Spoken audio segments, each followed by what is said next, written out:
अस्सलाम वालेकुम, मैं इमदाद चुमरो। ज़िमनी इंतखाबात में शिकस्त के बाद तहरीक इंसाफ में इंतशार पैदा हो गया है। एक सूबाई वज़ीर को खाने के बाद अब खैबर पख्तूनख्वा से ताल्लुक़ रखने वाले एक वफाकी वज़ीर की वजारत भी जो है वो ख़तरे में पड़ गई है। और दूसरा ये कि जो डस्का में तहरीक इंसाफ ने मार्का लगाया था, वो मार्का ख़ास मार्का वो जो है वो अब बन गया है, कौमी इशू बन गया हुआ है। एक हल्के का इंतखाब बड़ी खूबसूरती से तहरीक इंसाफ ने उसको ना सिर्फ कौमी मसला बना दिया है बल्कि अपने ख़िलाफ़ एक कौमी सतह की मुहिम में तब्दील कर दिया है डस्का के हल्के को। पहले ज़रा गुजारिश के तहरीक इंसाफ में इंतशार की बात। अब हुआ यह था कि जनाब तहरीक इंसाफ वो जो ज़िमनी इंतखाबात थे 19 फरवरी को 4 हल्कों में, जिसमें 2 पंजाब के थे, 2 KPK के थे। और पंजाब के 2 हल्के तो बज़ाहिर तहरीक इंसाफ हार गई थी, लेकिन बहरहाल एक हल्के पे पंगा पड़ा हुआ है डस्के वाला, और वज़ीराबाद का हल्का तहरीक इंसाफ जीतना भी नहीं था। मुस्लिम लीग नून के दोनों हल्के थे, तो वज़ीराबाद का नतीजा आ गया, डस्के वाला मामला फंस गया। और इलेक्शन कमीशन ने वो वहाँ पर धांधली के शकूक शुबात की बिना पर वो रोक लिया है नतीजा। और उस पर अपोजिशन जो है वो तो तहकीकात में, इलेक्शन कमीशन का जो तहकीकात का फ़ैसला है उसके साथ है, लेकिन हुकूमत बज़िद है कि नतीजा ज़ाहिर किया जाए। और उसके बाद अलावा जो मामला था नौशहरा का, नौशहरा और दूसरा कुरम। अब नौशहरा आपको पहले भी बता चुके हैं कि वो तो तहरीक इंसाफ की बुनियाद है, वहाँ से वो किला है तहरीक इंसाफ का। परवेज़ खट्टक जो पहले वज़ीर आला थे, तारीख़ के पहले तहरीक इंसाफ के वज़ीर आला जो KPK के बने, वो परवेज़ खट्टक साहब का हल्का था। और वहीं से PTI को शिकस्त हुई और इसको बज़ाहिर जो बताया गया कि जनाब वहाँ पर दोनों भाइयों परवेज़ खट्टक और लियाकत खट्टक में इख्तिलाफ़ात थे, और इसी वजह से जो है वो लियाकत खट्टक साहब ने वहाँ पर मुस्लिम लीग नून को सपोर्ट किया। और वो तो एक वजह बज़ाहिर है ही, लेकिन एक बयान परवेज़ खट्टक साहब का भी था, तो वो भी खान साहब के कानों में गूंज रहा है। और वो बयान था कि अगर मैं चाहूँ तो इमरान खान साहब जो है वो एक दिन भी हुकूमत में नहीं रह सकते। तो वो बयान भी इमरान खान साहब उस बयान का भी ताक़ुब कर रहे हैं कि जनाब ये कैसे हुआ, और मेरे वज़ीर दिफ़ा जो है उन्होंने बजाय मेरा दिफ़ा करने के मेरे ऊपर ही हमला कर दिया। वज़ीर दिफ़ा तो मुल्क के होते हैं, लेकिन बहरहाल यहाँ पर तो इमरान खान साहब को अपना दिफ़ा चाहिए होता है, तो बजाय मेरा दिफ़ा करने के उन्होंने मेरे ऊपर गोलाबारी शुरू कर दी। तो ये कैसे हुआ? और फिर उसी हल्के से शिकस्त भी हो जाती है। शिकस्त बज़ाहिर 2 भाइयों की आपसी लड़ाई है, ख़ानदान की, जो वहाँ पर नौशहरा ज़िला में जो जिनका असर रसूख समझा जाता है कि PTI उनकी वजह से जीतती है। तो बहरहाल वहाँ से फिर लियाकत खट्टक साहब को निकाला गया वहाँ से वजारत से, और इस इल्ज़ाम के तहत कि उन्होंने मुस्लिम लीग नून को सपोर्ट किया। और लियाकत खट्टक साहब ने भी बबांगे दौल कह दिया कि जनाब मैंने नहीं, लोगों ने मुस्लिम लीग नून को वोट किया है, मेरा तो वहाँ पर वोट ही नहीं है। और साथ ही उन्होंने परवेज़ खट्टक साहब के लिए भी कह दिया कि जो परवेज़ खट्टक साहब हैं वो गलत हाथों में खेल रहे हैं, और मैं वज़ीर आज़म इमरान खान साहब के साथ मिलना चाह रहा हूँ और उनको हक़ायक़ बताना चाह रहा हूँ कि भाई साहब क्या गुल खिला रहे हैं। ये कहा है लियाकत खट्टक साहब ने अपने भाई के लिए, जो कि वज़ीर दिफ़ा है। अब ये सारी जो कुछ हुआ है वहाँ पर नौशहरा में, वो जो इंतशार पैदा हुआ खैबर पख्तूनख्वा में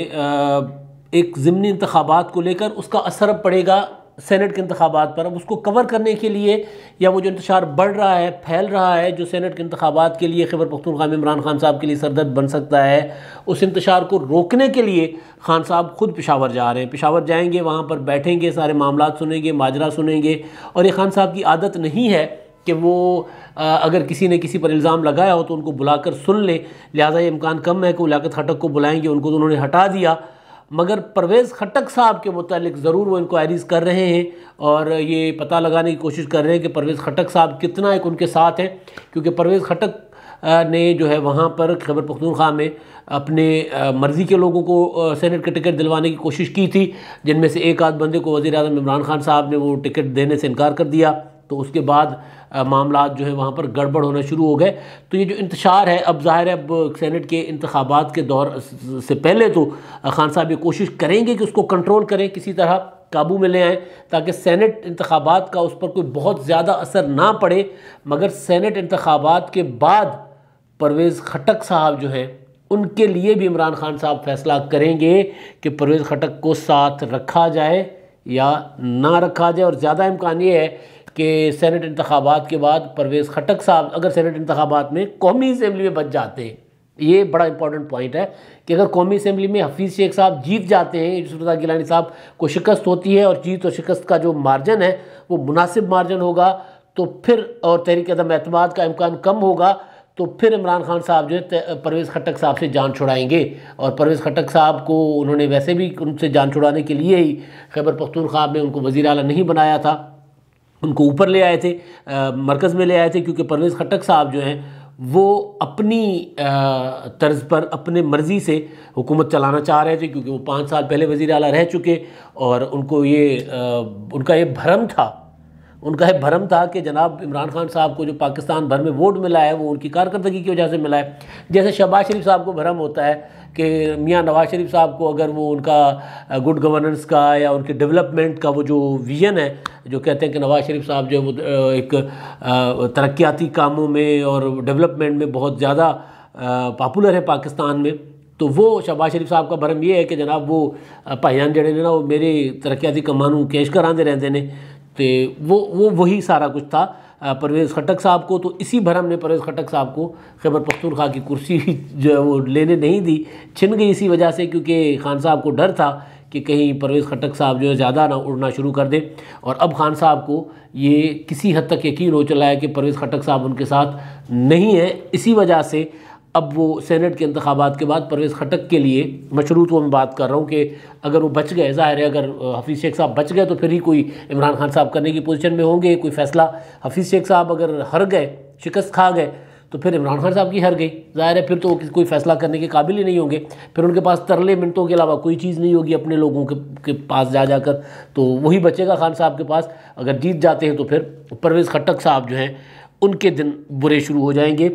और अब आते हैं जनाब डस्का।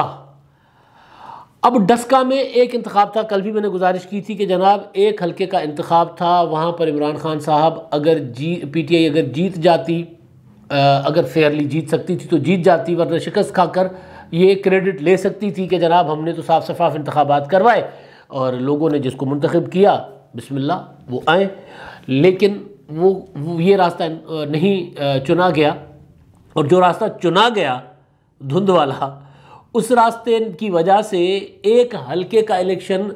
कौमी मामला बन गया, कौमी मसला बन गया हुआ है। आज वहाँ पर मरीम नवाज गई हुई हैं, आज वहाँ पर वफाकी वज़रा का पूरा ग्रुप गया हुआ है, शिबली फराज, फवाद चौधरी साहब, और वहाँ पर गई हुई हैं जनाब डॉक्टर फिरदौस आशिक अवान साहिबा,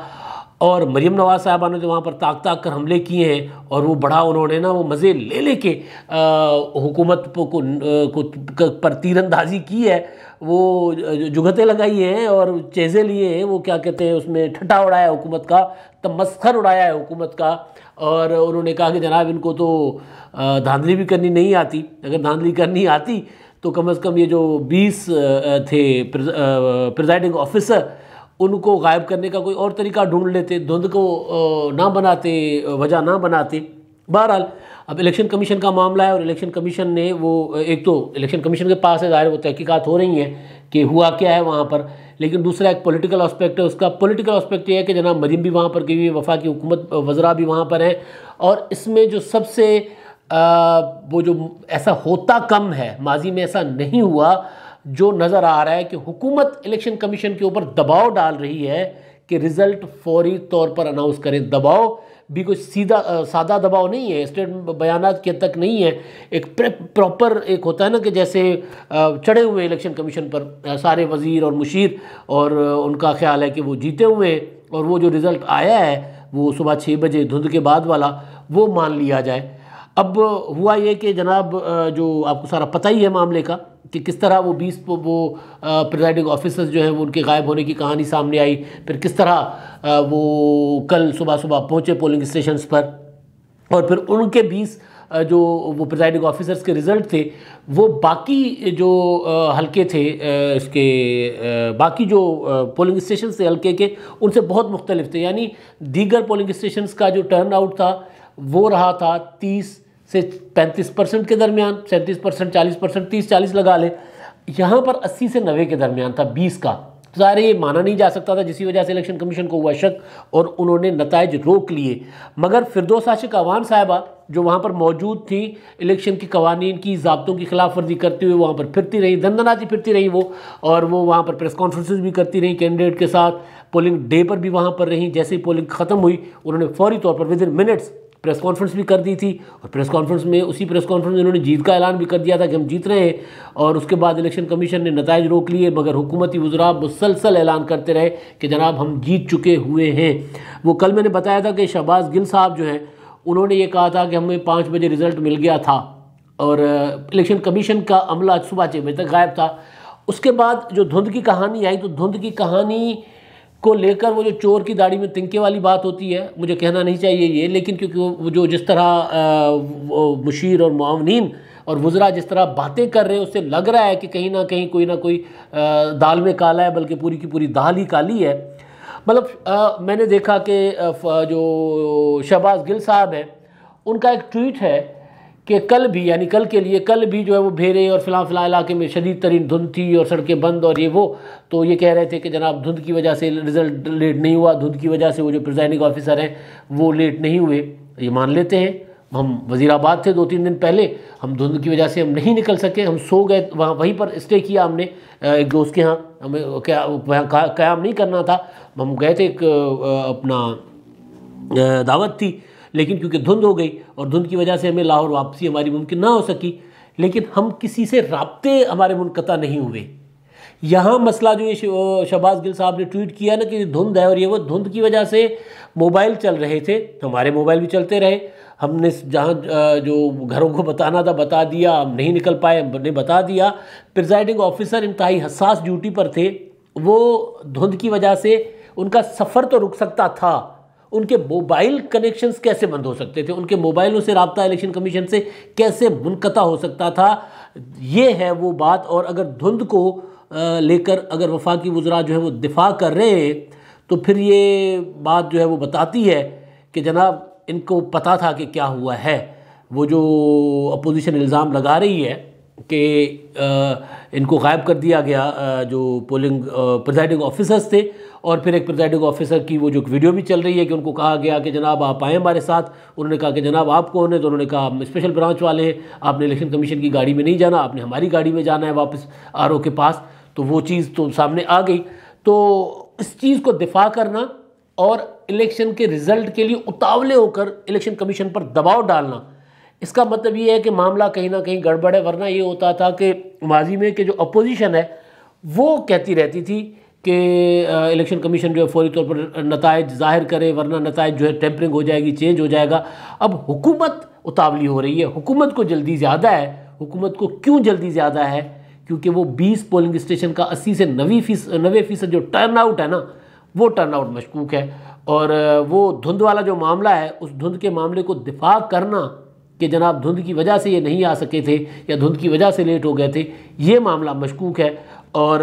फिर हुकूमत का बज़ाते ख़ुद इलेक्शन कमीशन पर दबाव डालना, एक आइनी इदारे का, अपोजिशन तो डालती रहती है, अपोजिशन स्टेटमेंट्स वगैरह जाती रहती हैं, लेकिन हुकूमत जिसके साथ मिलकर, यानी हुकूमत की इंतज़ामिया इस्तेमाल हुई, हुकूमत की पुलिस इस्तेमाल हुई, लॉ इन्फोर्समेंट एजेंसीज इस्तेमाल हुई, उसमें हुकूमत का ताउन तो था, अपोजिशन का तो कोई ताउन नहीं होता, अपोजिशन का कोई उस तरह अमल दखल नहीं होता, सिवाय इसके कि वो इलेक्शन लड़ते हैं, सिवाय इसके कि वो एक ज़ाब्ता और कानून होता है उसके ऊपर अमल दरामद करते हैं। तो जिन्होंने ताउन किया या जिनके ताउन से या जिनकी इंतज़ामिया की मदद से इंतखाब हुआ,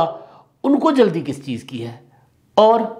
ये कैसे लोग हैं कि एक हल्के के इलेक्शन को पूरे मुल्क का मसला बना दिया और ख़ुद को एक्सपोज कर दिया, और ये बता दिया बकौल मरियम नवाज़ कि इन्होंने बता दिया कि 2018 में क्या हुआ था। यानी इनको मुल्क तो चलाना नहीं आता, इनको धांधली भी करनी नहीं आई। अब तक के लिए इतना ही। अल्लाह हाफ़िज़।